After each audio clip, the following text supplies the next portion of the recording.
if you could just go through, like some of the numbers are pretty big, right? You know, market cap, how much user case is there if there's a project which you think demonstrates that best? Like, I'd love you to talk around like, how many people are working in this, how many part of the community? Sure. Yeah, so I mean, Aptos Labs has 150 people working on solving some of the most difficult problems out there to scale this network.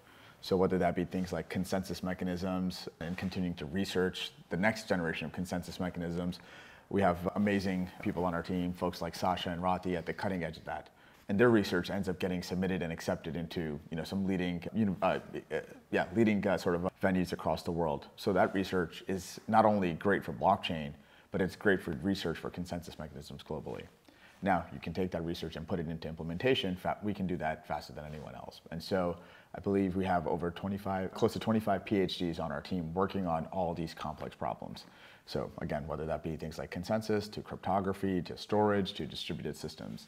And so needing to build the best blockchain in the world, or a slightly more advanced, more free, more open internet, you need some of the world's smartest people. The PhDs scattered across different universities, or have you got a strong relationship with a particular? No, they're all on our team. They worked at Aptos Labs, and they finished the PhDs? They finished their PhDs. So it's not R&D phase? That's right, right. We go from R&D to production faster than anyone out there.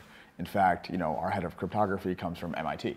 And one of our lead researchers for consensus mechanisms comes from Israel. And so they all live in the Bay Area. We hang out in Palo Alto. We are under one roof and really pushing the boundaries of not only what can be conceptualized, but turning those concepts into production and bringing them to life.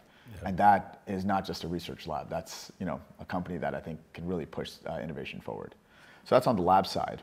We also have an amazing group of BD folks, marketing and strategy people, but we also pay very close to the ecosystem. If you think about all the cool companies that have become $100 billion, $1 trillion companies today, they didn't start off inside of an existing company. Look at all the companies that have innovated and pushed the boundaries of what's possible. They all start off as entrepreneurs. And there's a reason why we continue to work with the disruptors of tomorrow. And so, we have an incredibly robust community of builders that we cultivate, we work closely with, help them implement their ideas and their vision of what the future of finance could look like, no different than what the future of gaming or media and entertainment or even social networks can look like. Yep. And we help them build those products together. And so we might spend time with them on fine-tuning their idea, all the way to helping them actually implement those ideas and bring them to life. Last week, we were actually in Hong Kong displaying a lot of this work. And so going into numbers, we had 35 different teams fly into Hong Kong to talk about the future of decentralized finance. Or what I kind of think about is an extension of future open financial systems. And so these 35 teams demonstrated how DeFi protocols are really taking over and challenging the way financial systems and financial markets have existed. So on one hand, you have the BlackRocks and the Morgan Stanleys and the Franklin Templetons of the world. We're in London, so we have a bunch of UK banks as well. But we don't know how fast they'll innovate. You and I know that it's probably going to be much slower than the next generation of entrepreneurs. And if you look at companies like Revolut, Cash App, Venmo, they've innovated much faster than any of these financial institutions ever could have. And so cultivating these founders is really, really important for us as an ecosystem. I think the space is talking for the last, forever, but a couple of years around needing to have more user cases actually become significant. And so if you look at the example of like those 35 companies, and then just look at across the whole space, you seem to have this missing part in what would typically have been the venture cycle, let's say, where you'd get a couple of founders who'd get grants and therefore they have some runway. And typically that seems to have been on like the technical and infrastructure side based on the time frame that we're in bringing this out to market. And then there's a few companies who've broken through who aren't protocols, like let's say a Ledger, which is offering a significant user case globally.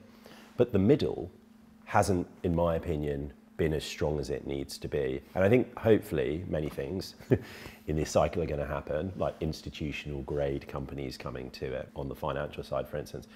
Like if we call it Series A through to growth phase, that's where I think we need the talent to come from the BlackRocks, the Goldman Sachs, the MIT PhD, and join these companies, which is what makes them that organization of, say, 50, 150 people, really break it out into something significant.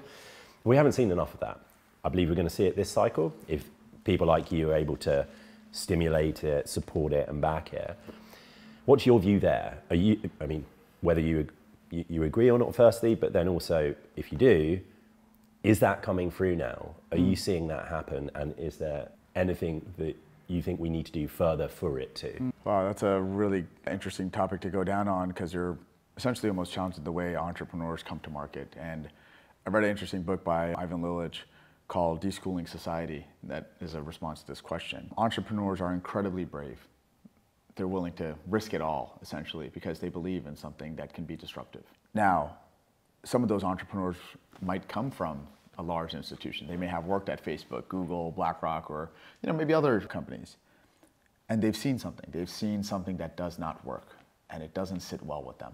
They want to break through the paradigm, the shift that's essentially needed. And a few of them have seen what that bravery can lead to. And there's many great entrepreneurs that have built amazing companies in our time. And you don't necessarily need to follow the same structure that you may have had to over the last 3 decades, let's call it, to be an entrepreneur.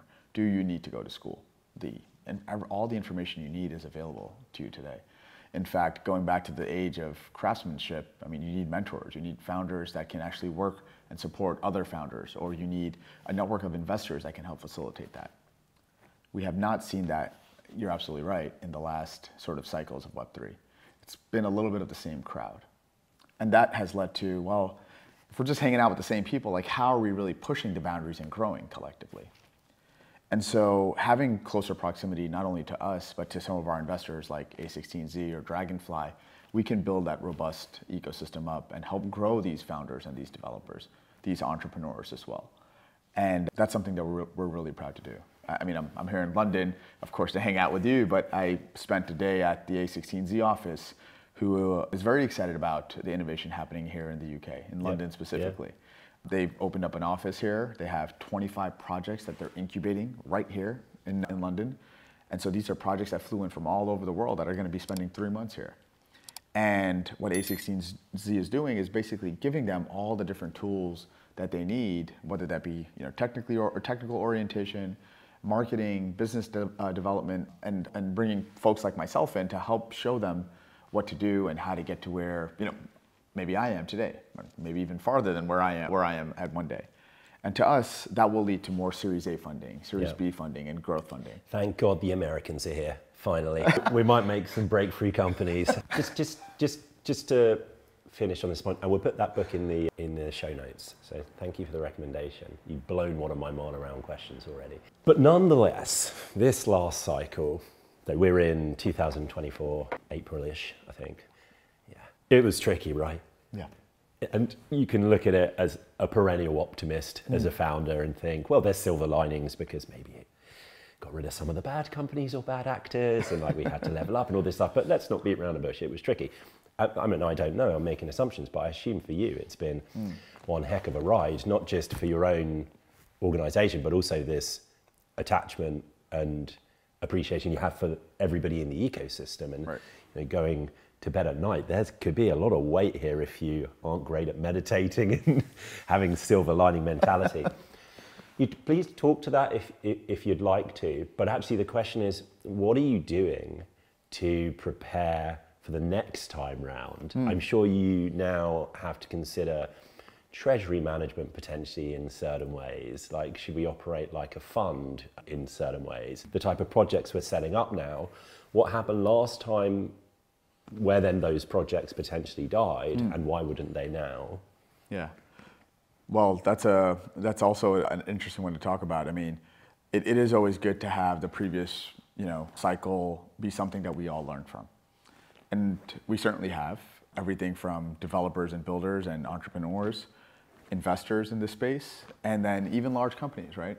We're at a point where BlackRock has an ETF in the market. Who would have thought that would have happened, right? And so, and yes, my alma mater. And so, they've had nearly $20 billion of inflows. Yeah. That ETF a crypto ETF is one of their most successful products over the last half a decade. That's pretty damn good if you ask me, right? And so we definitely have learned, and in a way that people understand the business need and the market demand for this.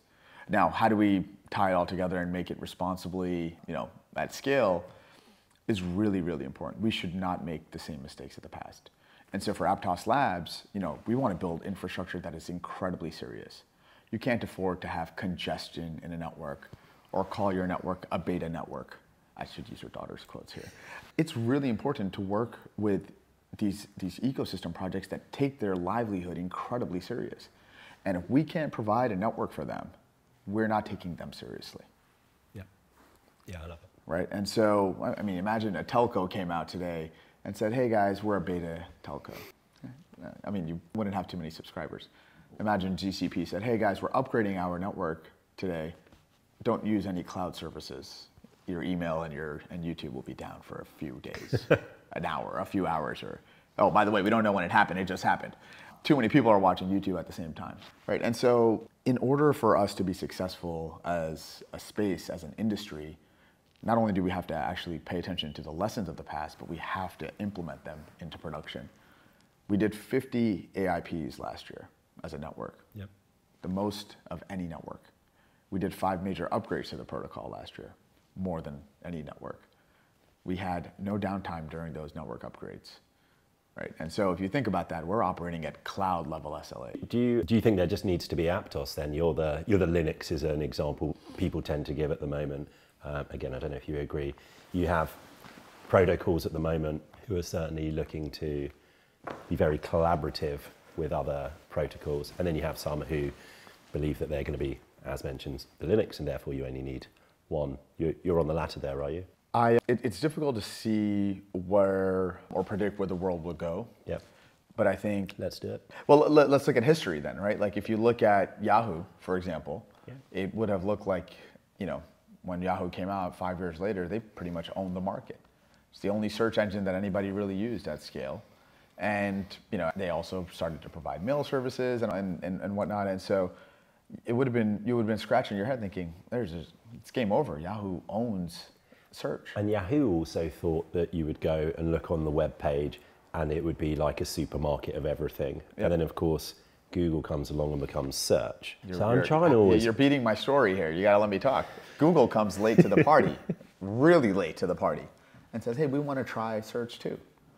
We don't like this messy, clunky marketplace. Here's one simple bar. But what we will do is make sure that your search is completed in under 1 second, because we have some really damn good tech. Oh, how long did Yahoo take? I don't remember this. When you go to google.com right now and you search for something, in light gray shade, it still says search completed under this time. And the search results are robust. And so they're just letting you know, we have the best damn tech, and that's why you love us. And so at a point where you thought Yahoo would have owned the entire search market, now you have Google come in, not only take their market share, but they grew the entire market. Billions of people now use Google, and they have multiple products that have multiple billions of users. And so it's really, I think, too early to say that there's one clear winner in this space. I think we are all very aggressively pushing things forward, but Aptos really certainly stands out heads and shoulders above the rest, despite us coming in late, very similar to Google. Yeah, I love how you're looking at that.